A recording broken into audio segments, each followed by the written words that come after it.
The following program, The Russ Belville Show, is intended for responsible adults only. We advocate to the repeal of marijuana prohibition for adults. We discuss the science, culture, and controversy about America's marijuana laws. We do not advocate any illegal activity and encourage all listeners to learn their state and federal marijuana laws. Opinions and claims made by guests and advertisers on The Russ Belville Show are their own, and The Russ Belville Show cannot be held legally responsible for their validity or reliability. Viewer discretion is advised. You take a seed, you plant it, you grow it, you dry it, you roll it, you smoke it. You take a seed, you plant it, you grow it, you dry it, you roll it, you smoke it, and it goes down smooth. Hey! Spanning the continent to bring you the truth about cannabis and marijuana law reform. I smoke pot and I like it a lot. From the promise of legalization. And I think that we think it can criminalize our marijuana laws. To the agony of prohibition. One major responsibility is to encourage people to use less drugs. The Russ Belville Show, the voice of the marijuana nation. Yeah, I hear you had a question for me. Now, here's your host, Radical Russ Belville. Good day, tokers and tokettes, and welcome to the show. It is Thursday, January 23rd, 2014, and it's got to be 420 somewhere in the world. Welcome, welcome, welcome. All sorts of news we have to get to today in this next 2-hour program, including our regularly scheduled Cops Say Legalized Drugs segment. We've got John Baker joining us. He's a retired deputy sheriff from Colorado, and he's going to clue us in on how Colorado has gone to hell in a handbasket since legalizing marijuana. Now, you've heard the stories, right? Nonstop riots, fires, floods, cats and dogs living together, disasters of biblical proportions. Just kidding. We'll talk to him about how legalization is making the job of cops easier there in the state of Colorado in our Cops Say Legalized Drugs segment.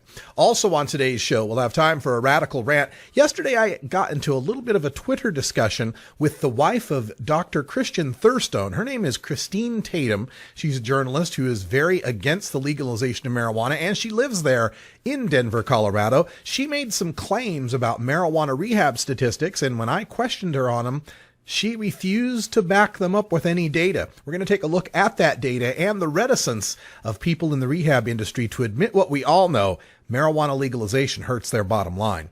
Also on today's show, we have the 13th poll to come out since 2009. This one from CBS News showing majority support for marijuana legalization. We'll break down all the crosstabs and give you the details in our Behind the Headlines segment. Also today, we have our daily Toker tunes. It's Groovin' Thursday, so Bago Schwago is going to be calling in. He's got a great tune for us today. I believe this one is from a group or an artist named Perf, and it's called Weed Song, so we'll check that out. We also have our 420 radio news that starts right after our first break here, including an interesting quote from Texas Governor Rick Perry, a look at a Philadelphia city councilman working for decriminalization, medical marijuana in the state of Tennessee, an update on the NFL and their treatment of medical marijuana for concussion, and a look at the new testing rules for Oregon dispensaries that have some horticulturalists concerned they may be too stringent.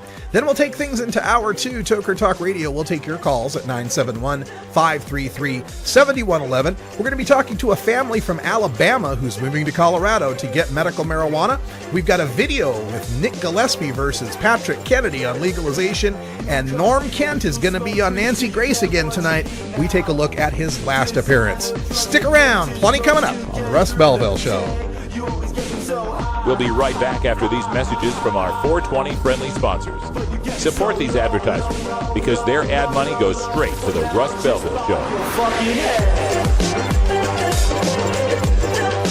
You're tuned into the Russ Belville Show, the voice of the marijuana nation.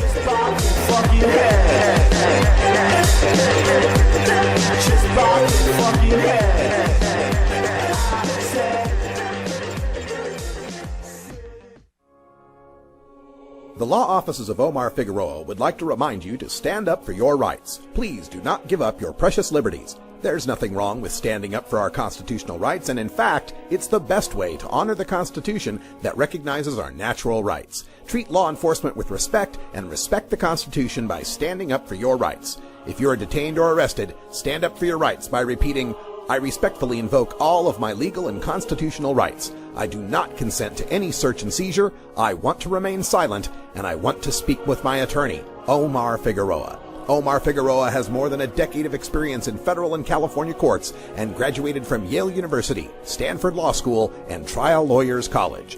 Please contact the law offices of Omar Figueroa at 415-489-0420 or 707-829-0215 or on the web at omarfigueroa.com.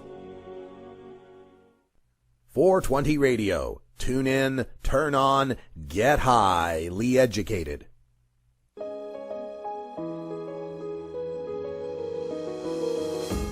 Cannabis Outreach Collective is an alternative health and wellness option located in Gladstone, Oregon, that serves patients in the Portland area and beyond.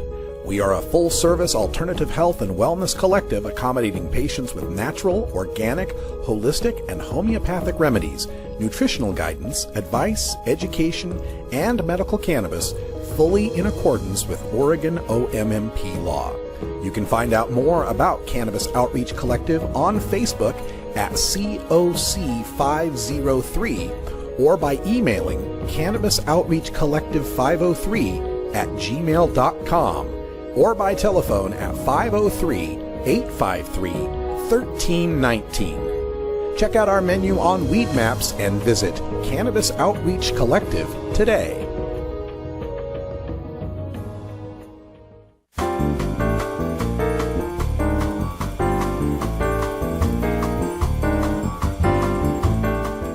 This is your 420 Radio News for Thursday, January 23rd, 2014, brought to you by the National Cannabis Coalition. I'm Russ Belville.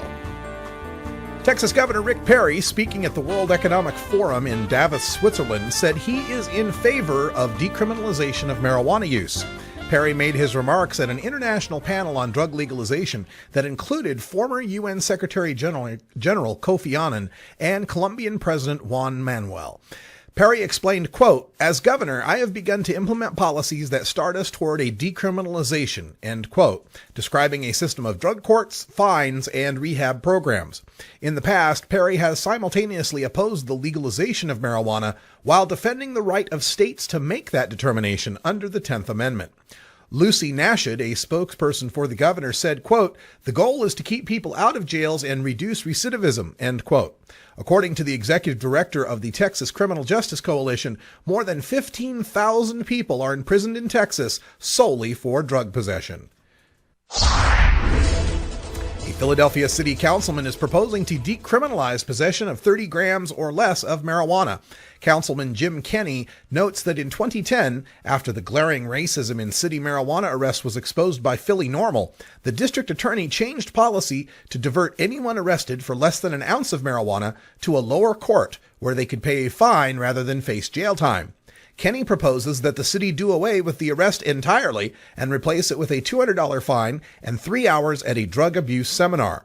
Quote, "The DA is diverting them anyway, so why are we locking them up?" Kenney asked. "If we're not going to prosecute and these folks are going to go to a diversionary program anyway, why are we wasting our time arresting them?" End quote. Kenney called arrests, quote, "very traumatic," end quote, and under his proposal, those who pay the fine and complete the program would have the incident erased from his or her record. Representative Sherry Jones of Tennessee has filed a medical marijuana bill in the state legislature known as the Kooser-Kuhn Medical Cannabis Act. It would allow the use of cannabis as medicine for the treatment of the so-called Big 8 conditions most medical marijuana states allow: cancer, AIDS, glaucoma, cachexia, spasms, seizures, pain, and nausea, as well as recognizing use for hepatitis C, post-traumatic stress, and hospice patients. The bill allows patients to possess a 1-month supply of cannabis, but the summary does not make it clear how much cannabis that is or whether it includes patients growing their own plants. The bill does establish a dispensary system and protects the rights of patients to housing, employment, education, and organ transplants, but would not recognize out-of-state medical marijuana cards. The bill sits in the Tennessee House Government Operations Subcommittee, where no votes or hearings have been held on it yet. NFL Commissioner Roger Goodell alluded to the possibility of the league allowing medical marijuana use. Speaking at the Head Health Challenge sponsored by General Electric, Goodell conceded there may be a future where professional football players are allowed to treat concussions and pain with cannabis. Quote, "We will follow medicine, and if they determine that this could be a proper usage in any context, we will consider that," Goodell said. "Our medical experts are not saying that right now." End quote. 11 NFL teams play in states where medical use is legal, and 2, the Super Bowl-bound Seattle Seahawks and Denver Broncos, play where recreational use is legal. Goodell's comments follow a well-publicized report on HBO's Real Sports with Bryant Gumbel, where former NFL players allege that over half the NFL uses marijuana for pain relief. The report also exposed work in Israel on brain-damaged mice, showing marijuana can alleviate half of the brain damage suffered in a concussion. Oregon marijuana experts are concerned that the latest cannabis testing rules for dispensaries are too stringent. Oregon legalized dispensaries last year, and they are set to open their doors in March. The law makes no requirement to test for THC and CBD levels, but the new rules will. In addition, the rules require testing for mold, mildew, and pesticides. While advocates support testing for these contaminants, their complaint is that the state has decided to set their baselines at levels far below what is possible to achieve with an herbal product. Researcher Todd Delato explains that lawmakers chose to reference the U.S. Pharmacopoeia, which sets standards for highly refined, purified, and synthetic pharmaceutical drugs, instead of the American Herbal Pharmacopoeia being used in Washington state as the basis for testing its marijuana. Some current operators complain that the high cost of such stringent testing is pushing the small craft growers out of the business.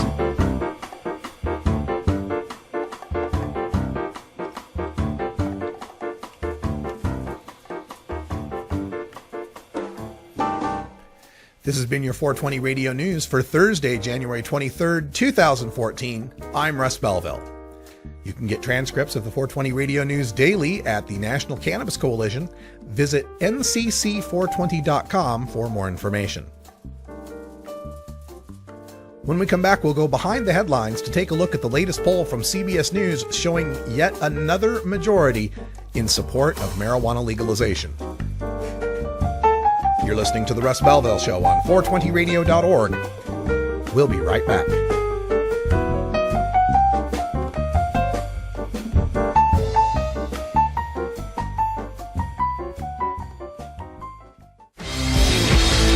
When you are starting up a medical cannabis business, you don't just want any attorney. You want a fired-up lawyer who understands the needs of cannabis consumers. The law office of Lauren Vasquez is your fired-up lawyer for the cannabis industry. Lauren Vasquez knows the details of California marijuana law from both a personal and professional angle. Lauren Vasquez rose from the ranks of college normal activists to become one of the Bay Area's best marijuana lawyers. Visit her website, fireduplawyer.com, or call 1-855-MMJ-LAWS for more information. That's 855-665-5297 for Lauren Vasquez, your fired-up lawyer, or email firedupLawyer@gmail.com. The number again is 855-MMJ-LAWS, 855-665-5297 for your fired-up lawyer, Lauren Vasquez. Lauren Vasquez is an activist attorney you can trust. Call today. Marijuana, do you wanna? Mary, do you wanna tonight? As marijuana goes mainstream, you need to be armed with the facts. Nobody can teach you better than Dr. Mitch Earlywine, Ph.D. You may know Dr. Mitch from his column in High Times magazine or his weekly appearance on The Russ Belville Show. Dr. Mitch is also the author of some of the best books on marijuana science, culture, history, and health, including Understanding Marijuana, Parents' Guide to Marijuana, Pot Politics, and more. Visit Amazon.com and search for Mitch Earlywine, that's EARLEYWINE, and order your books today. You can also contact Dr. Mitch by email at 420research@gmail.com.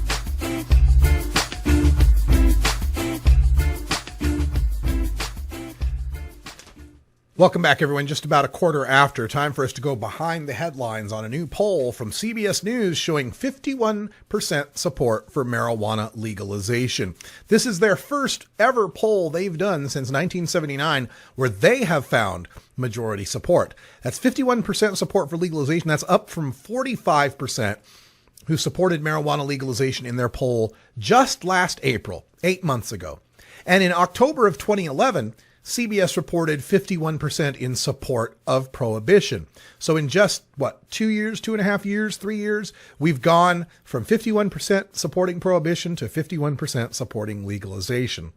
Now, CBS's poll also showed demographic trends that have been mirrored in recent polls by Pew and Gallup. The only age group that still has majority support for maintaining prohibition is age 65 and older. There also still remains an 11-point gender gap, with 57% of men in support of legalization, but only 46% of the women in support of legalization. And ideologically speaking, Republicans and conservatives still support prohibition at 61%. CBS also asked about medical marijuana, and it continues to enjoy widespread public support. CBS reports that 86% of the nation believes doctors should be able to prescribe marijuana for medical use.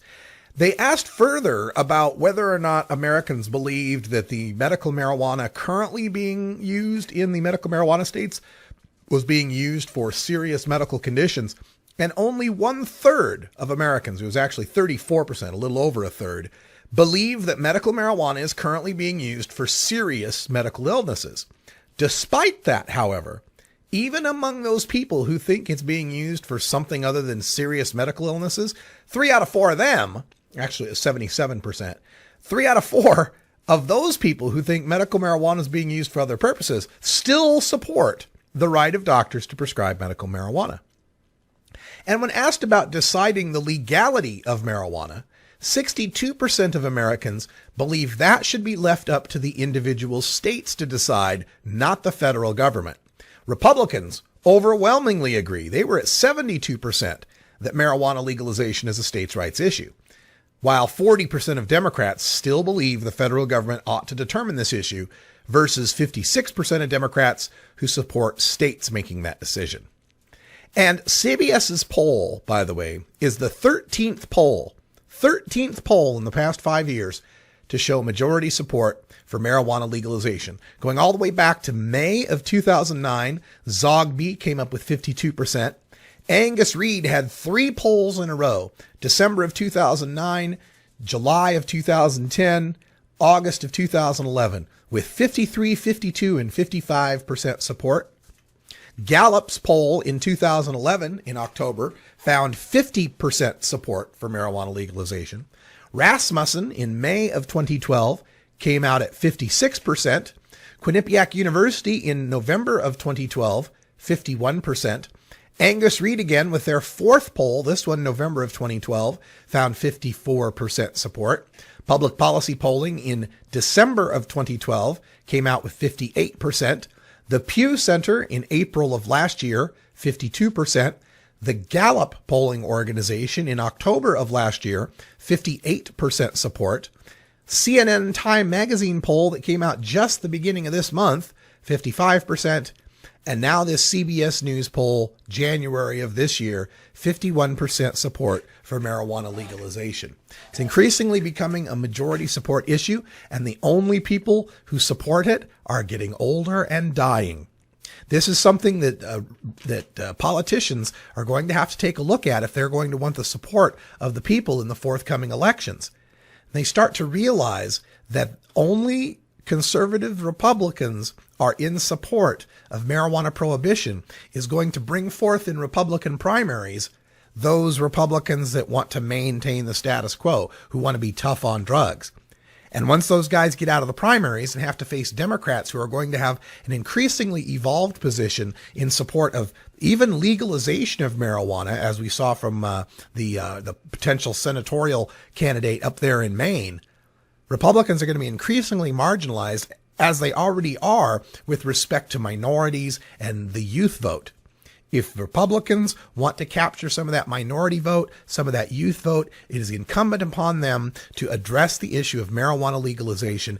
And we're beginning to see with Republicans like even Rick Perry in Texas and Bobby Jindal down there in Louisiana supporting some reforms in marijuana. This is going to be an issue the Republicans cannot afford to avoid. We're not going to avoid it either. In fact, we're going to do some experimentation, try to collect some data here. Okay, then. Here's our experiment. Start collecting. We'll be right back in a minute. Oh, have you ever met that funny reefer man? A reefer man. Have you ever met that funny reefer man? A reefer man. If he said he swam to China, he would sell you South Carolina. Then you know you're talking to that reefer man.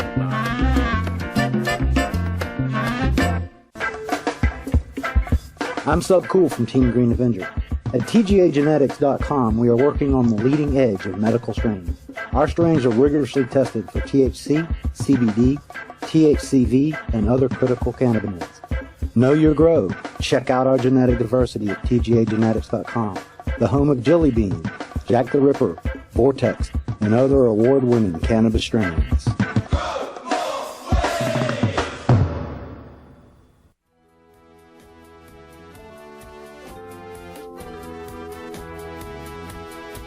.420 Radio is 24-hour marijuana legalization radio.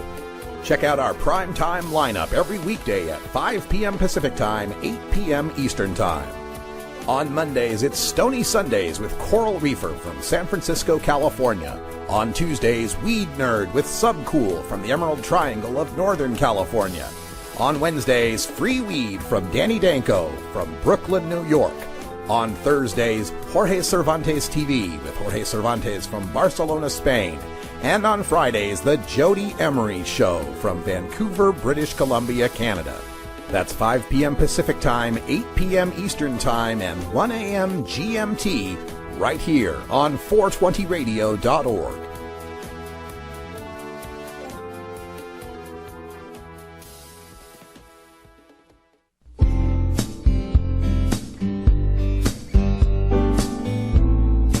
Support the Russ Belville Show.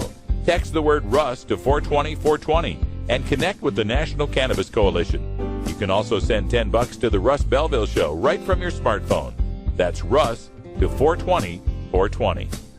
You're listening to Radical Russ on the Russ Belville Show.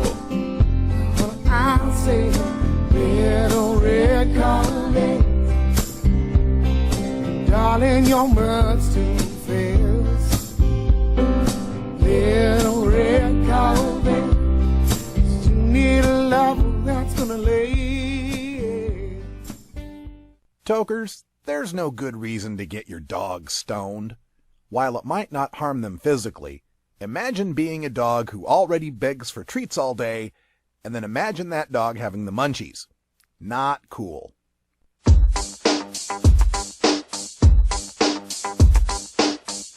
Everyone knows music and marijuana go together, so let's wind up our 20 after break with the Russ Belville Show's Daily Toker Tunes, the best in pod-safe 420 music from around the web.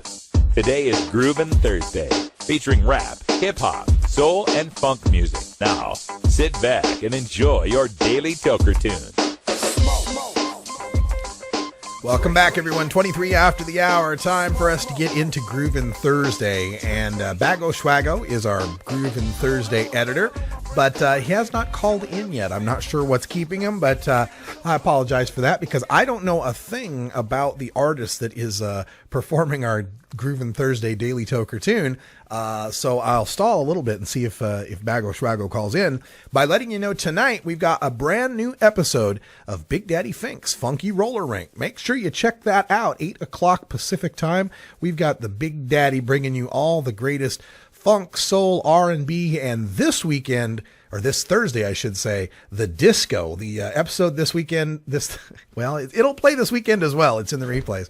But this Thursday night, 8 p.m., Funkin' That Disco Scene 3, going back to my roots. So you're going to get a lot of that great disco music. Check that out, 8 p.m. tonight. It's also on replays Friday and Saturday nights at 10 p.m. You get 2 hours of the Funky Roller Rink, the latest rink, and one from the archive. So if you dig that old funk, soul, R&B, disco stuff, check out Big Daddy Fink's Funky Roller Rink. Going to be a good one.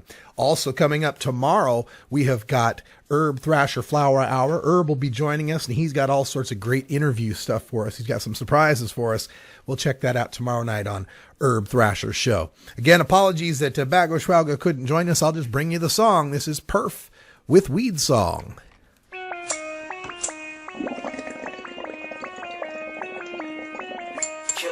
Killer, cryptic, chronic, mixed with Keith and hash oil. Killer, cryptic, chronic, mixed with Keith and hash oil. Killer, cryptic, chronic, mixed with Keith and hash oil. Killer, cryptic, chronic, mixed with Keith and hash oil. Killer, cryptic, chronic, mixed with Keith and hash oil. Killer, cryptic, chronic, mixed with Keith and hash oil. Killer, cryptic, chronic, mixed with Keith and hash oil. See me rolling with my mist through the Southwest scene. Ain't nothing really happening but this cracking Southwest weed. With a box full of rolled up Swisher sweets. I got the bombest weed of the world. Come and get it from me. Come and get it from me. Come and get it from me. You know I got the bomb. Come and get it from me. Come and get it from me. Come and get it from me. You know I got the bomb. Come and get it from me. The minute I wake up, I'm reaching for my cannabis sativa. Don't even brush my teeth, just wake up and hit the reefer. Don't even wipe the sleep from my eyes, still smoking Chiba. With a weed hangover from last night, that chronic was the creeper. Killer, cryptic, chronic, mixed with Keith and hash oil. In the Southwest, I only smoke the best, I'm mad spoiled. With a screen and tin foil, I'ma strike a device. Then hand me the light, and I'ma light up the pipe. Whether it be that New York pineapple diesel or that train wreck. Catch me with my people smoking sour diesel or that death. Purple Kush will have you floating, feeling so high. Player, fuck with the OG Kush, and pack much drink to get you high. Yeah, put it out before it's stinging your fingers. You can get high later. Just a little bit of hit of my kill will have you flying high faded. Keep me in mind if you ever need a dime. Anything, anytime is fine, baby. Anything, anytime. Anything, anytime is fine, baby. See me rolling with my mist through the Southwest scene. Ain't nothing really happening but this cracking Southwest weed. With a box full of rolled up Swisher sweets. I got the bombest weed of the world. Come and get it from me. Come and get it from me. Come and get it from me. You know I got the bomb. Come and get it from me. Come and get it from me. Come and get it from me. You know I got the bomb. Come and get it from me. Yeah, grab a Garcia Vega, twist it up. I'm ready to dip. Sitting shoddy in the Hummer. Got my bitch pushing the whip. She love my gangsterness. Under buckets pushing bricks. But most of all, she love this big ass dick. I hit she twitch. Smoking on that bomb Buddha, trying to relax. Extended clips on the Mac 11. Keep on poking out of my pants. Diamonds in my earlobes and weed on my breath. Catch me rocking the Gucci backpack with the hat and shoes to match. Besides all that, after the green, I need a snack. And a drink for the cotton mouth, cause the cotton mouth be getting me bad. I love to mix a little bit of grass with some bubble hash. Put it up in a bong, 6 foot long, take 2 puffs and pass. See me rolling with my mist through the Southwest scene. Ain't nothing really happening but this cracking Southwest weed. With a box full of rolled up Swisher sweets. I got the bombest weed of the world. Come and get it from me. Come and get it from me. Come and get it from me. You know I got the bomb. Come and get it from me. Come and get it from me. Come and get it from me. You know I got the bomb. Come and get it from me.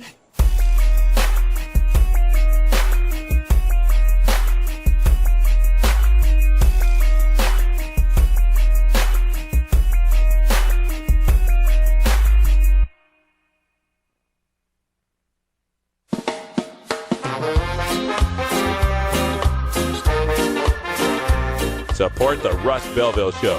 Text the word Russ to 420-420 and connect with the National Cannabis Coalition. You can also send $10 to the Russ Belville Show right from your smartphone. That's Russ to 420-420. You're listening to Radical Russ on the Russ Belville Show.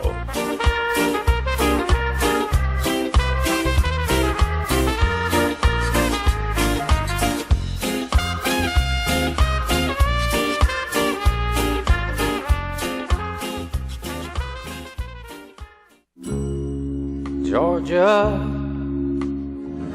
Hi, this is Willie Nelson, and I need your help. Alcohol prohibition didn't work in the 20s, and marijuana prohibition isn't working today. It's time we stop arresting law-abiding citizens because they prefer marijuana over alcohol. Nearly 2,000 Americans are arrested every day on marijuana charges. We're unfairly destroying the lives and careers of hundreds of thousands of people each year simply because they smoke marijuana. These are not criminals. They're average citizens like you, good neighbors who work hard, raise families, pay taxes, and contribute to their communities. We need your help to end marijuana prohibition once and for all. It's the fair thing to do. For more information, contact NORML, the National Organization for the Reform of Marijuana Laws. Call toll-free 888-67-NORML or visit their website at norml.org.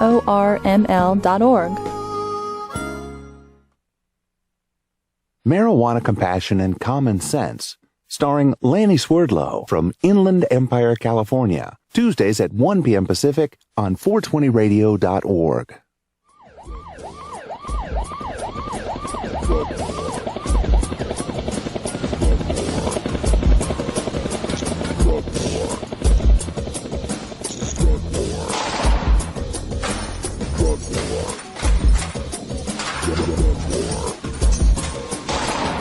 One of the most disturbing elements of the Prohibition War is how it's made police the enemy of otherwise law-abiding cannabis consumers. Fortunately, one group of police officers knows the futility of prohibition and reaches out to educate the community and current law enforcement. Today, the Russ Belville Show visits with another speaker from Law Enforcement Against Prohibition with one clear message: cops say legalize drugs. Welcome back, everyone. 31 after the hour, and this is our regular twice-monthly segment, Cops Say Legalize Drugs, and it's brought to you in partnership with Law Enforcement Against Prohibition. You can check out more about LEAP at leap.cc on the internet. Joining us today, we have a retired deputy sheriff from Colorado. It's John Baker. Hello, John. Hello, how are you today? I'm doing fantastic. Thanks for joining us on the show, and we're really excited that you're joining us, that you worked in Colorado. Well, let me clarify that. I'm a retired deputy sheriff from Los Angeles County. Oh, I'm so sorry. You're in Colorado now? I live in Colorado now. I moved after retiring. I gotcha. Okay, so Los Angeles County deputy sheriff, but now living in Colorado. So now you're there, and you know, legalization has taken effect. There's shops that are open and selling marijuana. And just how much has Colorado suffered? How much has it gone to hell in a handbasket since this has taken effect? Actually, I don't think it has. I know there are a lot of people, and somewhat myself, I considered about the reputation that Colorado might be, the land of Cheech and Chong or something. But it hasn't changed much. It's just the idea that there are now stores open that can legally sell recreational marijuana. Is there any concern about the marijuana tourism? I mean, I saw some reports of fans of the San Diego Chargers, fans of the New England Patriots there for the football games that were in the shops, stocking up. Is there worry that there's going to be a lot of out-of-state trafficking because of that tourism? I don't believe we've seen that. I do know there is some concern, but someone from out of state can only purchase, I believe, a half an ounce of medical or recreational marijuana. Then they have the additional problem of getting it out of the state. So I guess if they stay here and spend money on hotels and restaurants and skiing, it's probably a good thing. Yeah, there's a lot of money to be made in the tourism for sure. Now, you come from a family that was all involved in law enforcement. So this is something that's been a part of your background for, before you got into law enforcement. How did that shape your views on pursuing drug criminals as a law enforcer? Is that something that your family had always had opinions on, that it was always, get those big bad druggies, or is it something that developed just through your career and the twists and turns it took? The pursuit of drug users in law enforcement comes from those people who train you. I did not get that from the people that were my uncles and cousins and such that were involved in law enforcement. But during the training period, when I was going through getting involved in law enforcement, there was some elation if you went out and made a felony arrest for marijuana. I have never been a major drug chaser nor a drug user, but I always thought there was other things that a bit of a maverick, I guess you could call me. I always thought there was better things that we could do as law enforcement officers. Yeah, that's something that, of course, LEAP points out and is becoming a more popular point of view just in the community and amongst law enforcers. But at the time you were doing it, it sounds like that wasn't a very popular point of view. Did you have to keep those points hidden? Were you able to share that point of view with other colleagues, or was it a risk to your career? Well, it could have been a risk to my career. I believe, you can't. Back in the 70s, and so it wasn't a case of that you couldn't say it, but you had to be smart enough to say it to the right people that had the same understanding. But absolutely no one in the governing bodies could have possibly saw any sense in two law enforcement officers spending 4 hours to book one prisoner over a joint. That's overtime. That's ridiculous. It wasn't even good business. But as far as reputation-wise, I kept most of it to myself. We cover a lot of police encounters that go bad with citizens, a lot of times having to do with their possession of marijuana. Most recently in Philadelphia, there was a young man who, during a stop and frisk, actually ruptured a testicle in the way that this officer was handling this young man. And we get other stories like that. And I'm wondering how much of that can be attributed to the militarization and this demonization of drug users, and how much of that will go away if we legalize. I mean, is the cruelty there besides the drug war being there, or is it a product of the drug war in policing? That's an excellent point. Whether marijuana or other drugs are decriminalized probably will not change the attitude of those people who have it embedded in them that it is ultimately a bad thing. Mm-hmm. Now, I'm not advocating the use of drugs. I'm advocating the decriminalization of drugs for several good reasons. However, yes, there will be people who think that the use of drugs or the possession of drugs is worse than being a burglar or worse than being a liquor store robber. I don't, and I think the majority of law enforcement officers do not. But there will be some people who will consistently feel or find a way to demonize the drug. Unfortunate. You mentioned the 4 hours that it would take, a couple of officers to book a suspect for marijuana. Now that marijuana has been legalized in Colorado for, over, about a year now, as far as possession goes, and now the sales are becoming legal, has there been any data that you've seen or can even anecdotally report that more cops' time has been freed up, or they've caught more bad guys since they've been freed up?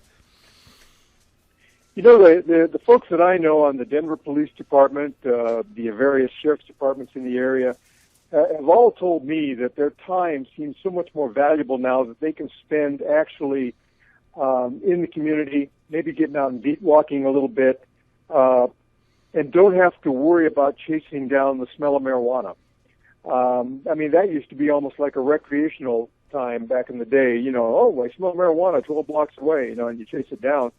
Now, I think officers can spend their time being part of the community, looking for those burglars, those people that invade your homes and steal your blind, or checking in with business owners, and spending their time more wisely and actually in a better way for the community. That's good to hear. The legalization that's taken place in Colorado has been historic, and has this caused there to be changes in the way police are now trained in Colorado? I don't believe the training has changed. I just believe now, it's like any law change, any book change, anything where either something becomes a felony or a misdemeanor or an infraction. I just think that's what's taught in the classroom, and how to visually gauge, what is an ounce, what is a kilo, and so on. I don't think the training for law enforcement officers has changed, because I believe most of it is designed for protocol, for community service, and for self-protection in protecting the community. So I really don't believe the marijuana laws, other than, as you say, making history, have changed the training in law enforcement. One of the responses that we hear sometimes from opponents of legalization, in fact, Kevin Sabet was just here in Oregon saying something to this effect, and that was the idea that police time would be freed up is a false hope, because now there'll be all these marijuana laws to enforce, where before they could just bust people. Now they have to, cite this and inspect that. Do you give that any credence whatsoever? Absolutely not. Absolutely not. It's, it's not like they handed them a book that was 3 inches thick. These are all the marijuana do's and don'ts. It still boils down to probably the biggest challenge that law enforcement is going to have is determining the under the influence portion of driving under the influence of marijuana. That's going to be the biggest challenge. But anyone driving under the influence of anything should be taken off the street, period. But I don't believe the gentleman in Oregon is correct, and I would challenge him if we debated. I'm glad you brought up the DUI provision. Of course, Colorado passed Amendment 64 without changing its DUI laws, but then later the legislature came up with this 5 nanogram permissible inference, which is, we suppose that you're impaired at 5, but you can try to argue against it. What are your feelings on that 5 nanogram limit, and how would you like to see the police handle the possible impairment charges for marijuana? Well, if someone is impaired and impaired by marijuana, most law enforcement officers, after a time on the street and proper training, can tell by eye movement, by the look of the inside of the mouth, the smell of the breath, and so on, the eyes. But the difficult part, and I'm not sure how they've challenged this yet, the difficult part is the taking of some substance from that person to determine the amount of marijuana in their system. I know in California, unless the laws have changed, it used to be, unless it was a felony DUI, you could not forcibly take someone's liquids, someone's biological liquids from them by force at all. They could refuse. So if somebody says, look, I'm not under the influence, I think ultimately and initially it's going to make a lot of criminal attorneys very rich. But as far as a standard goes, I mean, is that something that you think is a viable way of determining impairment? Actually, I don't, because, just like alcohol, which is a much finer tuned instrument at this time, different people will be affected different ways. Mm-hmm. But you have to set a limit somewhere. So if that's the limit they choose, then that's the limit they choose, and I guess we'll just have to see how it plays out. All right. Well, the whole world is watching Colorado, and I think so far Colorado's given a very good example as to how good legalization can turn out. And we thank you for being a part of that. See here from your bio that you worked with the enforcement division there in Colorado and helped to lecture on Amendment 64, and we're very, very happy that you helped to get that passed. Thank you very much. It was my pleasure to be with you today, and my pleasure to help Amendment 64. And I'm open to questions or emails or anything like that at any time. So thank you very much. All right. Thank you, John Baker, retired deputy sheriff from the San Bernardino County Sheriff's Department. We'll be heading down to San Bernardino for the Cannabis Cup coming next week. Or next month, I should say. Always fun to see that. John Baker, thanks for joining us, and we hope to talk to you again here on the show. Thank you very much. Take care. All right. We're going to take a break, and when we come back, we'll have time for a radical rant, taking a look once again at the intellectual bankruptcy of prohibitionists who make statements and then refuse to back them up with data. You know me. I look stuff up. We'll talk about that when we come back.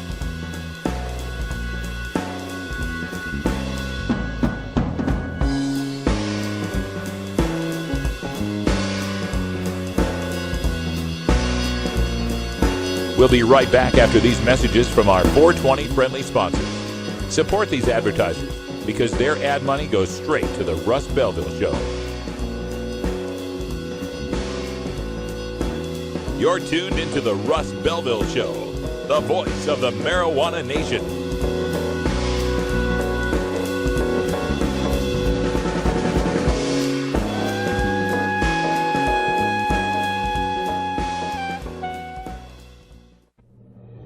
New Approach Oregon is a coalition of Oregon citizens who believe that treating marijuana use as a crime has failed, costing taxpayers millions in law enforcement resources.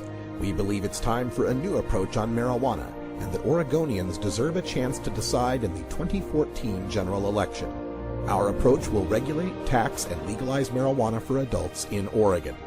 By implementing a strict system to regulate, tax, and legalize marijuana, we can move Oregon forward and create new revenue for critical services. Under our approach for 2014, 40% of funds would support K-12 education, 20% would support mental health and treatment services, and 15% would be dedicated to law enforcement. Public opinion, coupled with victories in Washington and Colorado, confirms marijuana legalization is inevitable. Visit our website at newapproachoregon.com or our page on Facebook at New Approach Oregon. Thank you. 420 Radio, the world's voice of marijuana legalization.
You're tuned into the Russ Belville Show. Yeah, we've made a call on the controversial marijuana ballot question, Amendment 64. Floyd, we can safely say this is going to pass? It is legal in the Constitution to possess and grow up to 6 plants. You cannot be arrested for being in possession of an ounce of marijuana. Colorado and the state of Washington, they voted to legalize marijuana, not for medical use, but for recreational use. This is the beginning of taking apart prohibition one state at a time. That's how they did it 80 years ago against alcohol. That's how we're going to do it now against marijuana.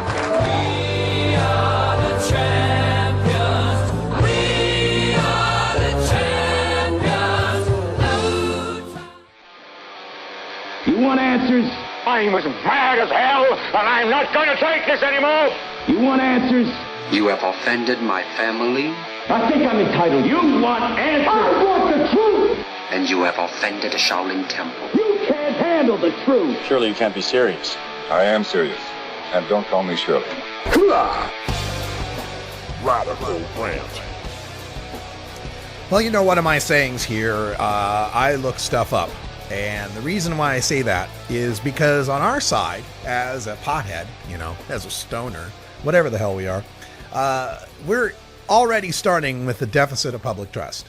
When we come out, we'll say something that's initially going to be assumed to be BS, to be made up, to be some cherry-picked stat, to be some pro-pot doctor or whatever. So I've made it a habit of of always trying to cite the data, being very thorough about citing the data for my assertions, trying to provide the links, provide the references that people need to look it up themselves.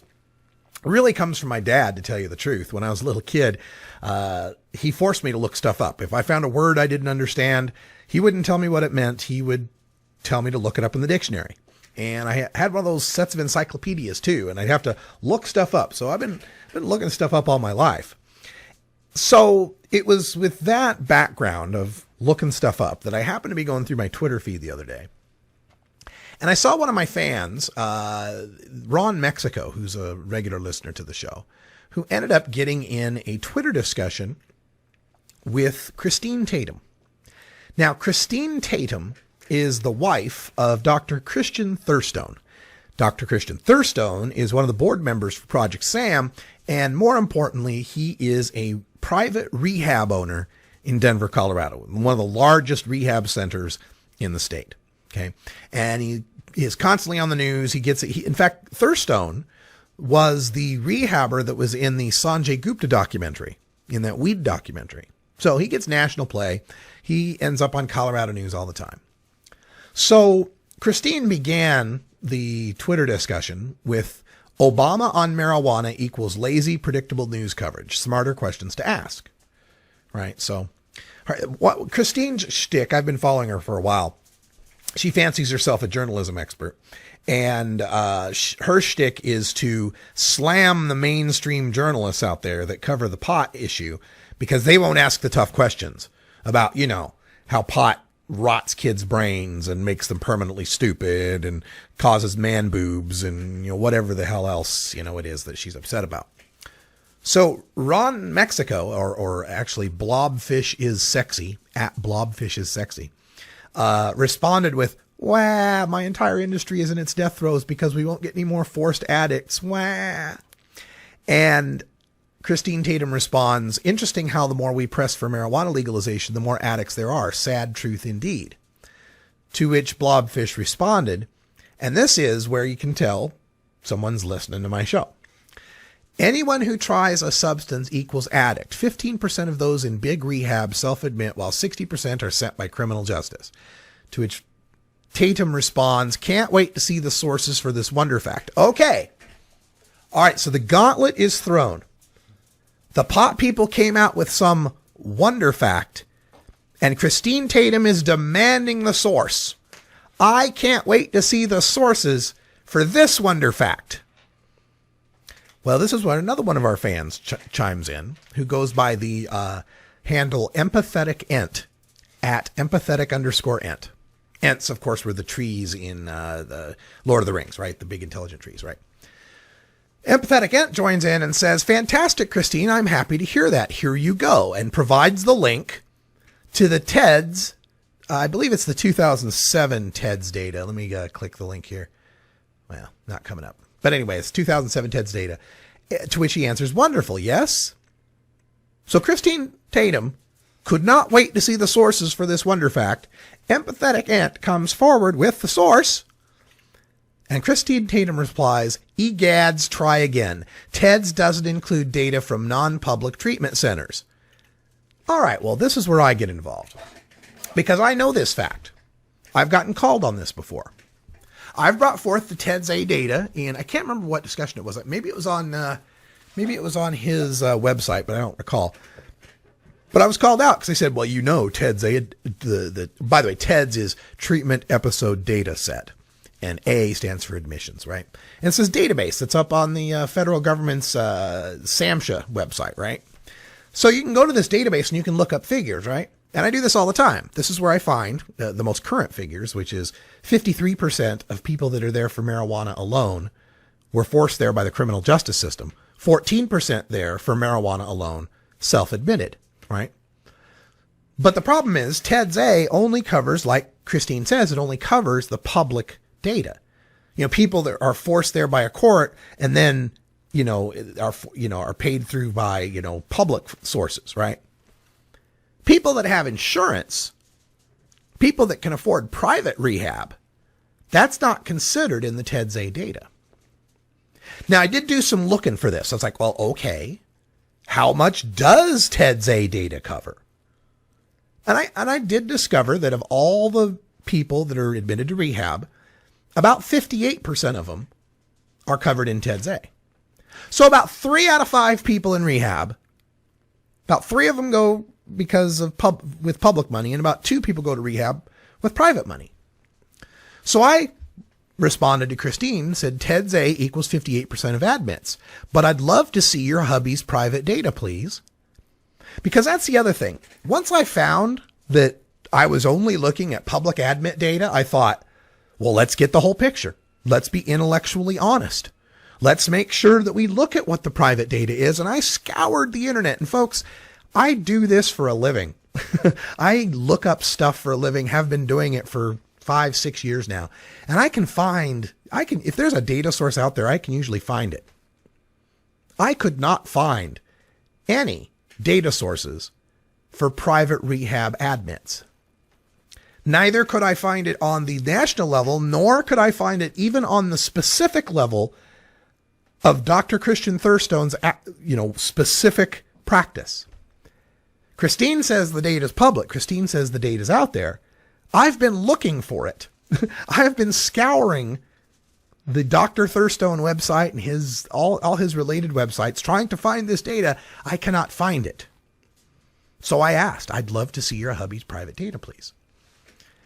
Christine Tatum replies, his data are public. Have a field day with him.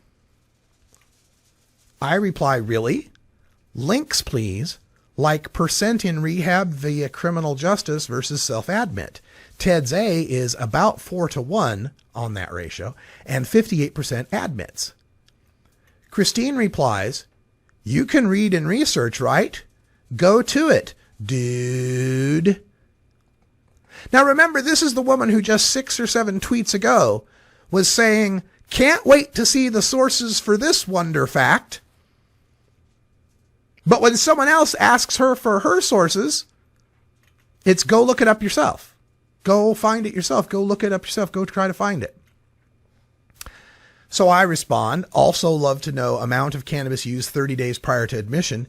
If TEDS A data, greater than half of the people in rehab used less than once a week. 37% used none the month before. And then in response to Christine saying you can read and research, dude, I said, well, Christine, that's the thing. I have been researching for 10 years. And while TEDS A data are readily available, private data aren't. To which Christine responds, well, gosh, Russ, keep trying. Well, gosh, keep trying. All right. If you're interested in data, you'd provide some links rather than ad hominem attacks, unless you think you're outgunned, sister. So then it started getting to me just kind of poking and prodding at her, saying things like, in 10 years, I've helped legalize your state, the one north of me, and defelonized recreational and legalized dispensaries in mine, dude. She said, yeah, you must be really proud of that. It's like, yeah, okay, I am. Yes, it's so very much for you to be proud of, I'm sure. I'll stick to helping clean the messes you've made. The messes we made from legalization. I also asked her, it's got to be so frustrating losing to potheads, huh, Christine? 58% support and growing. If you get data, you better show it soon. Followed by, if you were for prohibiting alcohol, you'd make sense. I'm a child of an alcoholic, baby. I know messes. Clean that up first. What else? TEDS A data shows a 7-to-2 ratio of forced by court versus self-admit in marijuana-only rehabbers. Would love to know the private ratio, Christine. Christine says, thanks for sharing. Have fun with that project. I'm sure you'll have lots of helpers.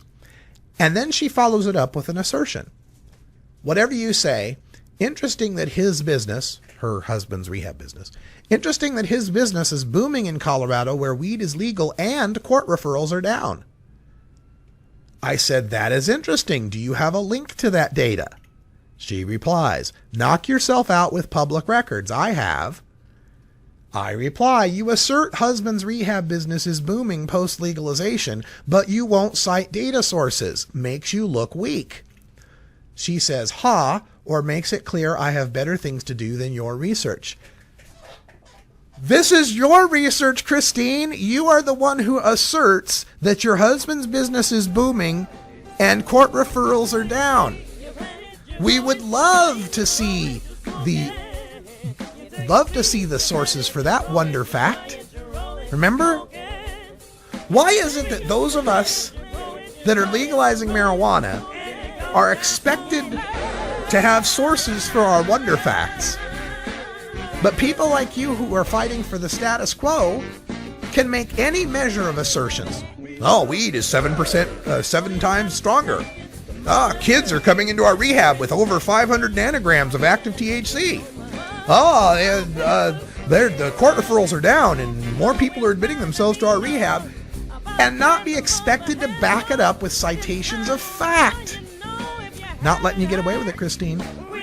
Hey, folks, that's all the time we got for Hour 1. Stay tuned. Hour 2 is next. Got plenty of videos and fun. I'm Radical Russ. Until next time, take care of each other, tokers.